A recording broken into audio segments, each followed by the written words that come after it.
నమస్కారం. మహాభారతంలో ఒక అద్భుతమైన ఘట్టముంది. అదే యక్ష ప్రశ్నలు. ఈ విశ్లేషణలో మనం దీని గురించి చాలా వివరంగా మాట్లాడుకోబోతున్నాం. ఇదేదో కేవలం ఒక పాత కథ కాదుండోయ్. పీకల్లోతు కష్టాల్లో ఉన్నప్పుడు ధర్మాన్ని ప్రాక్టికల్గా ఎలా పాటించాలో నేర్పించే ఒక గొప్ప సంవాదం. సరే, ఇక ఏమాత్రం ఆలస్యం చేయకుండా కథలకు వెళ్ళిపోదాం.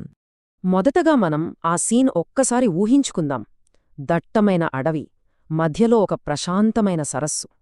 ఆ సరస్సు ఒడ్డున మహాబలవంతులైన నలుగురు వీరులు విగతజీవులై పడి ఉన్నారు. ఒక్క నిమిషం, ఇక్కడే ఒక పెద్ద మలుపుంది. వాళ్ల శరీరాలపై ఒక్కటంటే ఒక్క గాయం కూడా లేదు. పోని చుట్టుపక్కల చూద్దామా అంటే ఎవరైనా శత్రువులు దాడి చేసిన ఆనవాళ్లు కూడా అస్సలు లేవు. మరి ఏం జరిగింది? అంతటి అజేయమైన వీరుల ప్రాణాలు గాల్లో ఎలా కలిసిపోయాయి? అసలు ఆ అడవిలో వాళ్లను అంతం చేసిందెవరు? ఈ మిస్టరీ వెనుక ఉన్న అసలు కథేంటో ఇప్పుడు తెలుసుకుందాం. మొదటి భాగం అరణ్యవాసం, మాయా లేడీ.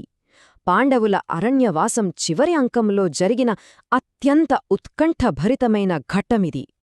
పాండవులు ద్వైతవనంలో తమ వనవాసకాలం ఆఖరి సంవత్సరంలో ఉన్నప్పుడు జరిగిన సంఘటనేది. ఒకరోజు ఒక బ్రాహ్మణుడు లబోధివోమంటూ ధర్మరాజు దగ్గరకు పరిగెత్తుకుంటూ వస్తాడు. ఆయన సమస్యేంటంటే, యజ్ఞం కోసం మంట పుట్టించే అరణి కొయ్యలను ఆయన ఒక చెట్టుకు తగిలించాడు. కాని ఎక్కడ్నించో అకస్మాత్తుగా ఒక లేడి వచ్చి ఆ కొయ్యలను తన కొమ్ములకు ఇరికించుకుని ఉడాయించింది. పాపమాయన చాలా ఆవేదనతో సహాయమడుగుతాడు. మరి ఆపదలో ఉన్నవారిని ఆదుకోవడమే కదా క్షత్రియధర్మం. అందుకే ధర్మరాజు వెంటనే తన తమ్ముళ్లతో కలిసి ఆ లేడిని పట్టుకోవడానికే బయల్దేరుతాడు. ఇక అడవిలో ఆ 5 సోదరులు లేడిని వెంబడిస్తూ వేగంగా పరిగెడుతూనే ఉంటారు. కాని అదొక మాయా లేడి కదా. ఎంత వెతికినా, ఎంత వెంబడించినా అసలు దొరకదు. అప్పటికే మిట్ట మధ్యాహ్నం. నిప్పులు చెరిగే ఎండ, ఎముకలు కొరికేసే అలసట, ప్రాణాలు తోడేసేంత దాహం. ఆ మహావీరుల 5 ఇక ఏమాత్రం ముందుకు అడుగు వెయ్యలేక ఒక్కసారిగా ఒక చెట్టు నీడన కుప్పకూలిపోతారు. రెండవ భాగం ప్రాణాంతకమైన అదృశ్య సరస్సు. ఆ ప్రాణాంతకమైన దాహం వారిని ఎటువైపు తీసుకువెళ్ళిందో ఇక్కడ చూద్దాం. బాగా అలసిపోయిన ధర్మరాజు దాహం తీర్చుకోవడానికి నీళ్లు తేవాల్సిందిగా ముందుగా సహదేవుణ్ణి పంపుతాడు. అతనికి కాస్త దూరంలో ఒక అందమైన సరస్సు కనిపిస్తుంది. ప్రాణాలు లేచివచ్చినంత పనే నీళ్లు తాగబోతుండగా ఆకాశం నుండి గంభీరంగా ఒక అదృశ్య స్వరం హెచ్చరిస్తుంది. కాని పీకలదాకా ఉన్న దాహంతో సహదేవుడు ఆ వార్నింగ్ను అస్సలు పట్టించుకోడు. నీరు తాగుతాడు, మరుక్షణమే ప్రాణాలు కోల్పోతాడు. ఆ తర్వాత వెతికిన నకులుడు అచ్చం అలాగే చనిపోతాడు.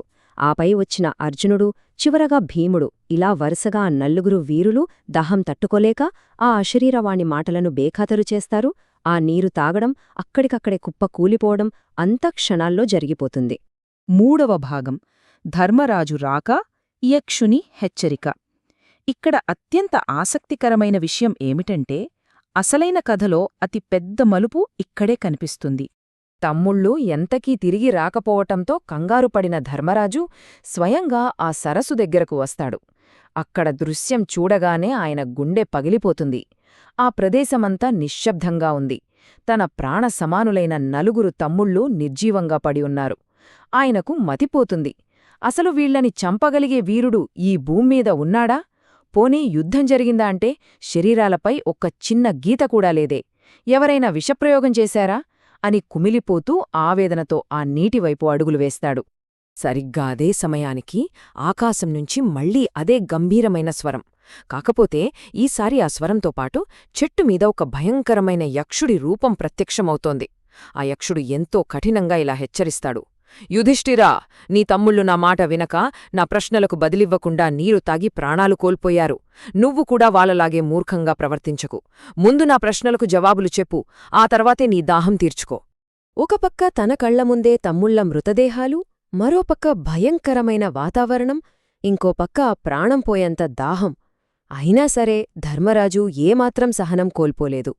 ఎంతో ప్రశాంతంగా వినయంతో, మహాత్మా, మీ ఆధీనంలో ఉన్న వస్తువును మీ అనుమతి లేకుండా తీసుకోవడం ఖచ్చితంగా తప్పే.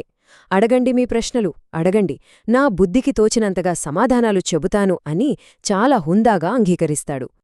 అప్పుడు ఆ యక్షుడు 1 కాదు, 2 కాదు, ఏకంగా 120కి పైగా అత్యంత కఠినమైన ప్రశ్నలడుగుతాడు. అవన్నీ ఎంత లోతైనవంటే మామూలు వాళ్లకైతే బుర్ర తిరిగిపోతుంది. కాని ధర్మరాజు ఏమాత్రం తడబడకుండా అద్భుతమైన సమాధానాలిస్తాడు. ఆయన వివేకానికి ఆ యక్షుడు అక్షరాల ముగ్ధుడైపోతాడు. తర్వాతి భాగం ధర్మ పరీక్ష సమదృష్టి. కథ ఎలా ఉత్కంఠగా మారుతుందో చూద్దాం. ఎందుకంటే అసలైన వ్యక్తిత్వ పరీక్ష మొదలయ్యేది ఇక్కడే. ధర్మరాజు సమాధానాలకు పరమానందం చెందిన యక్షుడు, యుధిష్ఠిరా, నీ ధర్మబుద్ధికి మెచ్చాను. అయితే ఒక షరతు, నీ తమ్ముళ్లలో కేవలం ఒక్కడిని మాత్రమే బ్రతికించగలను, ఎవరో ఒకరిని కోరుకో అని ఒక వరాన్నిస్తాడు. అప్పుడు ధర్మరాజు ఒక్క క్షణం కూడా ఆలోచించలేదు. నకులుడిని బ్రతికించు మహాత్మా అని వెంటనే కోరుకుంటాడు. ఈ నిర్ణయం వినగానే యక్షుడికి మైండ్ బ్లాంక్ అవుతుంది. అసలు ఎవరైనా ఇలాంటి సమయంలో ఏమనుకుంటారు? మహాబలశాలి అయిన భీముడున్నాడు, లోకైక వీరుడైన అర్జునుడున్నాడు. వాళ్ళిద్దరూ ఉంటే భవిష్యత్తులో శత్రువుల పని పట్టొచ్చు. వాళ్లను వదిలేసి కేవలం సవతి తల్లి కొడుకైన నకులుణ్ణెందుకు కోరుకున్నాడు? తనకంటే బలవంతులైన సొంత తమ్ములనెందుకు కాదనుకున్నాడు? ఇక్కడే యక్షుడు తన ఆశ్చర్యానంతా రంగరించి ధర్మరాజును ఇదే ప్రశ్న అడుగుతాడు. దీనికి ధర్మరాజు ఇచ్చిన సమాధానం ఆయన సమదృష్టికి పర్ఫెక్ట్ ఉదాహరణ. ధర్మరాజు ఏమంటాడంటే, నా తండ్రి పాండురాజుకు 2 భార్యలు. కుంతీదేవికి ఎలాగో నేనొక్కడిన బ్రతికి ఉన్నాను కదా, అలాగే నా పినతల్లి మాద్రికి కూడా ఒక కుమారుడు బ్రతికి ఉండటం న్యాయం, అదే ధర్మం. అందుకే నకులుడిని కోరుకున్నాను అంటాడు. చూసారా, స్వంత సోదరులైన సవతి తల్లి కుమారులైన ధర్మం ముందు అందరూ సమానమేని నిరూపించిన ఈ సమాధానం యక్షుడి హృదయాన్ని పూర్తిగా గెలుచుకుంటుంది.